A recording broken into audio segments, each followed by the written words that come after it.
بسم الله الرحمن الرحيم الحمد لله رب العالمين والصلاة والسلام على سيدنا المرسلين أما بعد I'd like to welcome everyone to another In Context podcast. Today is May 31st, 2026. And today, many are thinking, for the past couple of weeks, we heard of a ceasefire between the US and Iran, but lately many are asking where does everything stand now, right? People, heard there were some attacks a couple of days ago. So many are wondering, should we believe what's happening? Is this the war continuing to happen? Is the war actually going to end? So where do things stand now? And that's the first question I'd like to ask you for today. Jazakallah khair. Okay. I first want to point out that there is a lot of deception going on. So the attacks and counterattacks going right now are essentially the U.S. feeling out Iran. So the U.S. continues to try to breach the blockade that Iran has on the Hormuz Straits quietly. They officially announced that their misnomer, Project Freedom, has come to an end, but that is not true. They continue to try to sneak ships back and forth. The Iranians keep trying to attack these ships, and the US attack the Iranian attacks on these ships. And they claim that, well, when they attack these attacks on these ships, they are defending their own warships. Iran also keeps attacking spy planes that the US and Israel launch. It seems that Israel is launching spy drones out of the UAE. And it seems that Iran has brought down a couple of them in the last few days, yesterday, for example. Mm. So there is a lot of pull and push going on under the table. However, So what would you say when they say they're filling out Iran? You mean that they're trying to see how Iran react? yes, Uh, yes. So, for example, they would like to breach the blockade in Hormuz Strait, and if they can do this, then that reduces the pressure on them. If they can find a way to do it, that reduces the pressure on them. Even if they can't find a way to do it, that keeps the Iranians under pressure. What you're dealing with is warring parties, and in Trump's and Israel's case, you are dealing with very deceitful, abnormally deceitful states. So in statecraft, deceit is normal, but Trump and Israel are taking this to unheard of levels, even by their uh, standards. even by Machiavellian standards. Even But Machiavelli, when even but when even you Machiavelli would find this too much. give out what would you say is extra deceiving? What is the deceiving part that's abnormal in this case? Look, it is standard in statecraft that you try to deceive your enemies, but typically you deceive them by making moves or making statements that they will misunderstand and misdirect them. You do not deceive them by actually making a contract, actual contract, writing a contract, then acting against it. And that's what the US has done in the Gaza deal. That's the US has done in the initial Iran deal. That's the US what the US has done in the modified Iran deal. In Gaza deal, they agreed to a ceasefire that they never held. In the Iran deal, they agreed to a ceasefire that they are not honoring because they keep breaching it through this activity in Hormuz. In the Iran deal, they agreed that they are going to ceasefire in Lebanon. Then they did not honor that. Then they modified it when the Iran made a condition for the meeting in Pakistan that they will cease fire in Beirut and the south. They agreed to that and they wrote letters to that effect. Then they only held it in Beirut. Then they allowed Israel lately to attack Beirut again. So those guys are taking Machiavellianism to places where even Machiavelli himself wouldn't know it, because that's actually bad policy. To have statecraft, yes, you can misdirect. You can even lie in your statements. You can take positions that you don't really mean to take to deceive and confuse your enemies or to frighten them or whatever. But when you agree to something written, you hold to it, not because Machiavelli likes likes the truth or dislikes lying, just because it is bad policy. Because if you don't stick to your contracts, why would people make any contracts with you? So then the question arises, why do you think they feel they have to go to this extent to be It's that not deceitful? it's hubris. It's not extent. It's hubris.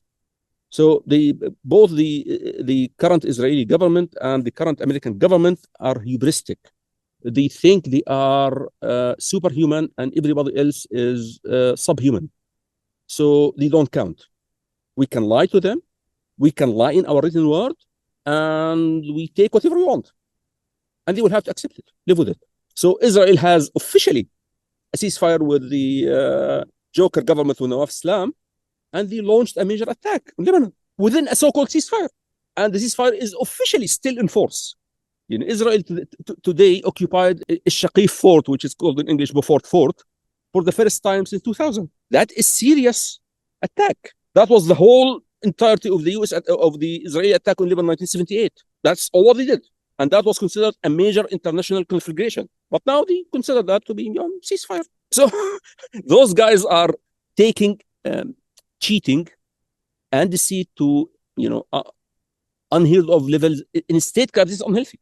Forget about decency. That's not something in statecraft. Forget about halal and haram to Machiavellians and kafirs. That's not something.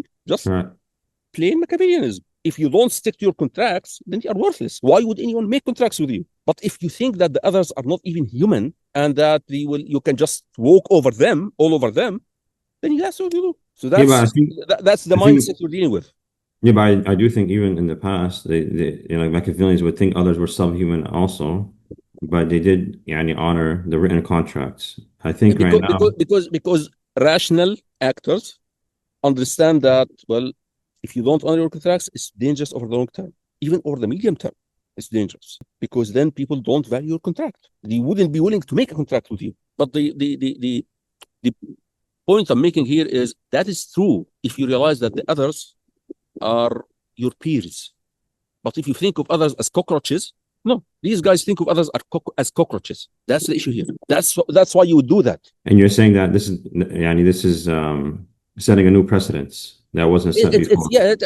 I don't know of any modern precedent of this kind of behavior in the last, since World War I. Neither Hitler nor Mussolini nor the Europeans would ever do that, or the Soviet Union or the US. This is unheard of. You lie in statements, okay, normal. You make statements that you don't mean. You make vague statements. You take actual economic or military positions that you really don't mean or intend, but to deceive and exhaust others. Like, for example, Reagan's Star War, which was essentially meant to exhaust the Soviet Union. He didn't really mean to do this science fiction nonsense. He meant to try to engage the Soviet Union in an exhausting economic competition that will bring them down. Okay, fine. That's statecraft, normal statecraft. But you don't try it and sign something and then act against it. It happened. Don't you think this is a bit similar? I mean, they're trying to, it can be a sign of weakness on the US part. They're trying to test the waters with Iran. They're trying to test the waters with Iran. They're trying to see, they're realizing this is the only way they can push or get by deceiving. So they have to push Iran and test Iran to the limits. In Gaza, for example, it isn't that Gaza is threatening the US or threatening Israel. So why do they keep doing this? And it's exactly the same pattern in Lebanon. And it's exactly the same pattern in the Strait of Hormuz. You say something, you commit contractually to something, and then go ahead and do something completely different and claim that nothing happened. So do you think then with that happening that this will open the door for the war to continue, or No, I don't think so. No, I don't think so. If you look at the poster of the US government, war is not coming back.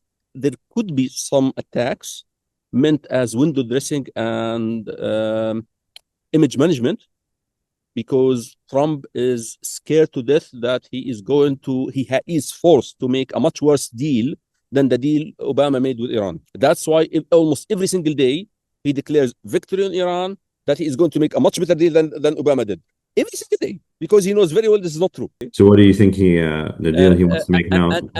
And the reason he keeps saying that is because he knows he has no other options, meaning, he could make some attacks to look like a victory, but he has no way of achieving victory. Actually, the actual negotiations right now is what Iran is giving to him is the image of victory by kicking forward the negotiations over nuclear arms and nuclear material, the 60 days negotiations, because he wants to say, well, I have taken out their nuclear weapons, which weren't nuclear anyway. And in return, they want concessions. serious concessions. The business about they are on something in 60 days, it's not happening. So if you listen carefully to what the Iranians are saying, they are saying that the US government, you guys are liars. We cannot believe you. Anything we make with you is not worth the paper it's written on. So anything we agree on, you have to do it first before we move on our side. The US saying, no, you have to move first. But the US is not in a good position to do to force that because the economic the economy, the world economy is going to a crash. Say, Trump keeps So saying, well, then, I'm not in hurry. He's in hurry. yeah, so then there are two questions. So what is Lebanon's role in this? And also, how do you see the Zionist teams like, is Team A and Team B, where Mhm. they're Imarat and them, they're all witnessing this happening at the moment, Okay. right? So what do you feel? Do you feel that their tide is changing? Like they're saying that America is, more deceiving and they're more cautious of their investment when it comes to the war? Okay.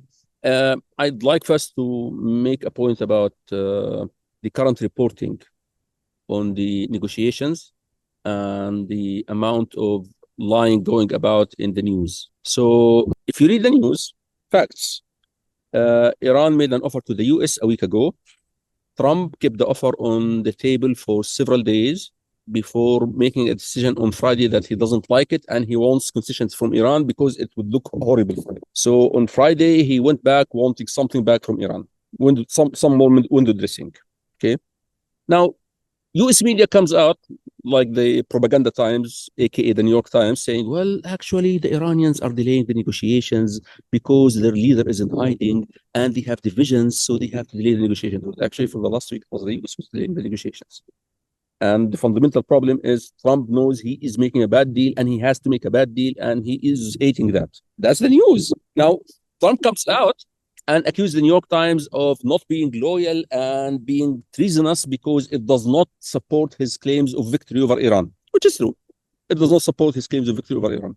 But now journalists come out and say, well, see, some people are accusing us like me of lying. Some people are also accusing us from the other side, like Trump, of lying. Because both sides are accusing us of lying from both sides, actually, we're not lying. We're good guys. We're telling the truth. This is usual journalistic trick. The Correct. truth, the truth is, yes, you could be accused by both sides of lying, and that doesn't mean you are not lying. Because yeah, you could actually be, both sides will attack you because you're saying things they don't like, but that doesn't mean you're not lying. Because there is truth in the end. Truth is not relative. It's not a question of, well, if both sides accuse us, then we're good. There is truth. Facts are, indeed, Iran made an offer, passed through Pakistan last weekend.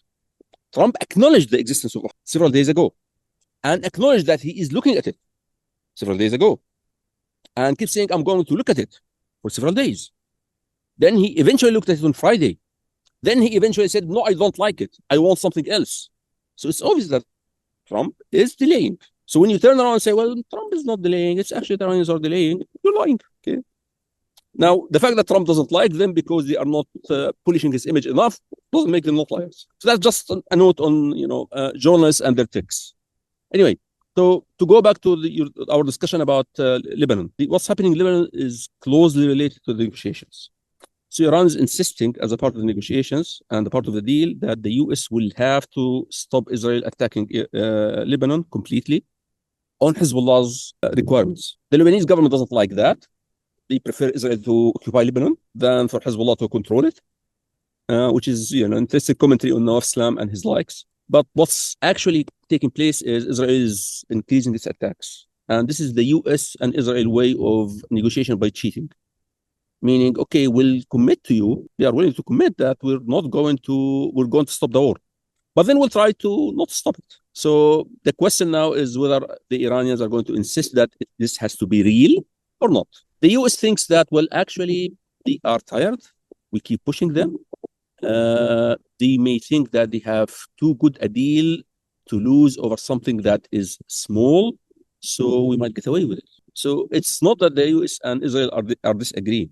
It's that the US is allowing Israel to try to see how much it can get away with. And yeah, Israel may be able to get away with continuing to bomb Lebanon to oblivion, or it may not. So do you see that? I don't think this is critical to the US. Meaning, if the US eventually ends up finding that they have to stop this, they will stop them. But if they don't have to, they won't stop them. And the actual difference is Israel wants to keep bombing Lebanon until it occupies some of it and forces a peace deal that makes it the controller of Lebanon over it, just like in the West Bank. The US, I don't think, is overly concerned over this. But on the other hand, it is not their deal, meaning they are not getting much out of it. So, and I know the people who keep reading history would disagree on this, but look at facts as they are. So, it's not something very important to them. But I think, do you think it's something important to Iran? It is important to Iran because Iran considers Hezbollah to be an important part of its power structure. Okay, but then there are different factions inside Iran, and they are under pressure. So this is an ongoing negotiation by cheating. It's weird. We're seeing politics that, in watching politics for more than 40 years, I have never seen the world like this. I think even mafia have more honor than this. Yeah. So do you think that like the European nations and others are part of this deception, or just completely the US They are separately? shut out of the negotiations, completely shut out of this. The US has shut them out, and they are too occupied with Ukraine. So no, I don't think this is. They are an important player. France keep making noises about the fact that they don't like what Israel is doing in Lebanon because they consider Lebanon as a sphere of influence for them, but nobody's paying attention to them. Even the Zionist countries, or the Zionist Team A and Team B, like Turkey or Let's Qatar. no, let's discuss this. This is a different discussion now, and the discussion here is so eventually there will be a peace deal between Iran and the US. And that may include Lebanon. I suspect it will, or may not. I don't expect so, but it's still open. But the question is, so what would happen after that? What Israel is proposing is an Israeli dominion over the Middle East. What Israel wants is to become the subcontractor overlord of the Middle East within the American colonial order. And what I call the Arab Zionist Team A are those states that support this idea. Those are smaller states that do not have enough internal resources to fight the Ummah. That is the UAE, Bahrain, and Jordan. They feel secure, or they think they would be more secure within an Israeli order than they are today. The Arab Zionist Team B, which by that I mean Morocco, Egypt, Saudi Arabia, are also at war with the Ummah. They know they are traitors. They know the Ummah hate their guts.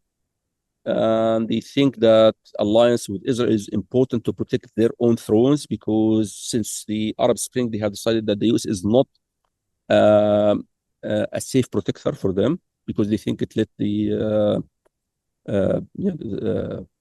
Mubarak fall. They actually help bring down Gaddafi, etc. But they want to be, equals of Israel in an alliance under U.S. control and sponsorship. You can see that actually in the serious problems between Mohammed Zayed and Mohammed Salman. So both Mohammed Zayed and Mohammed Salman took part in the aggression against Iran. But Mohammed Zayed went much farther than Mohammed Salman. So Mohammed Salman launched spying operations against Iran, allowed the US to attack Iran from Saudi Arabia. Mohammed Zayed went much farther than that by actually attacking Iran. The latest leaks is his planes did many sorties against Iran, including after the ceasefire. I think the only reason this kind of level of participation is very high. This is in tune with the repeated Israeli attempts during the war of trying to bring the Gulf states into direct war with Israel, with Iran. So Israel kept during the war leaking false news about Saudi Arabia participating in the attacks, Saudi Arabia bombing Iran, Qatar bombing Iran, Kuwait bombing Iran, etc.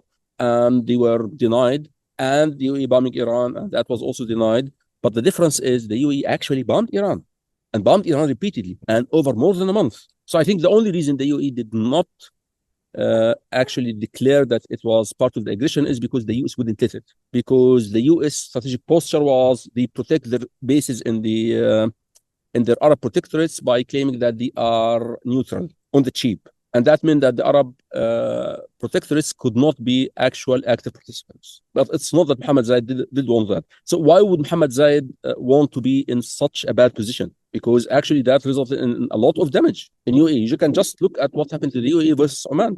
And these are, this is one land actually. Oman had minor damage from a few sporadic Iranian attacks. UAE had significant damage, harmful. The reason is because this guy thinks that the future is in a Middle East that is dominated by Israel, and that means that the nation state in Iran has to collapse. So, is the U.S. okay with that? With No, I don't think so. No, the US is not okay with that. This is not the US plan. The US would not like that because that will cause serious headache. That will leave a vacuum in Iran, and that vacuum will require a lot of US resources to manage. No, the US doesn't want that. So then how do you see this going forward then? If the UAE wants to go in a certain direction and then they're pulled in two different directions. Well, what tells you where this goes is the UAE could not join the war officially, meaning the US got what it wants. The US is the overlord, but that doesn't mean that the Israelis won't keep trying their tricks. And their close allies, the Arab Zionist Team A, are in tune with them on that. The Arab Zionist Team B are closer to the US stance. Okay, so that's why, for example, the Arab Zionist Team B do not like the idea of trying to bring down the regime in Iran, because that would cause serious damage and that would cause complete domination of Israel. And they don't want Israel to dominate them. They want to be partners with Israel. That's the difference in Team A and Team B. Turkey and Qatar are not in the Zionist camp. These are traditional Asian states that want to be part of the colonial order and, essentially do arbitrage between the local population and colonialism. So we'll do whatever colonialism needs us to do. But we don't want to get at war with the population. We can always manage them. There is no point in fighting or eradicating the Ummah. And Oman also is in that camp. Okay. But what we're seeing is Israel trying to assert this dominion with or without the collapse of the nation state in Iran. And I think what we're going to see in the next few years is Israel's attempt to enforce that and the counter attempts to stop that. Right now, when they start talking about an alliance between Pakistan, Saudi Arabia, Turkey, and Egypt, this is actually an attempt to counter this Israeli domination. However, one has to be careful in recognizing that Pakistan and Turkey are traditional colonial nation states, but Saudi Arabia and Egypt are Arab Zionist Team B. So the business of Saudi Arabia or Egypt ever trying to stop or get into a clash with Israel is nonsense. And the business of an actual alliance is nonsense. Saudi Arabia has no resources for an alliance, security or military, whatever you want to call it, alliance.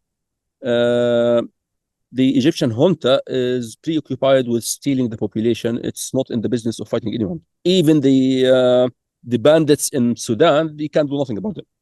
So it's a joke. Okay.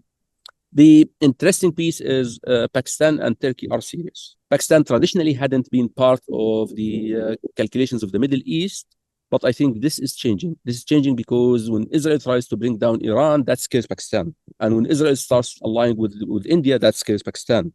So the Pakistani government, it's colonial, it's American agents. However, they realize that if India ever dominates them, then they are out of business. They are out of a job. So that's where the buck stops for them. Okay. Turkey also thinks that Pakistan is a good ally. That's why it was supporting Pakistan in its war against India last year. And their calculations is, if you look carefully now, this would require us to think about what's happening in Central Asia. So we may want to discuss it in a future podcast. But I just want to leave this point clear. When you talk about alliances, yes, there is a movement, and it has to do with Israel's attempt to enforce its dominance in the Middle East. But the real actors are Turkey and Pakistan, possibly Iran, if it survives this. And it looks like if it survives it, it will survive as a major power. But not the jokers of the Arab Zionist Team B. Yeah. So I think That's a good route. Okay. جزاك الله خير. الله يعافيك، ما شاء الله.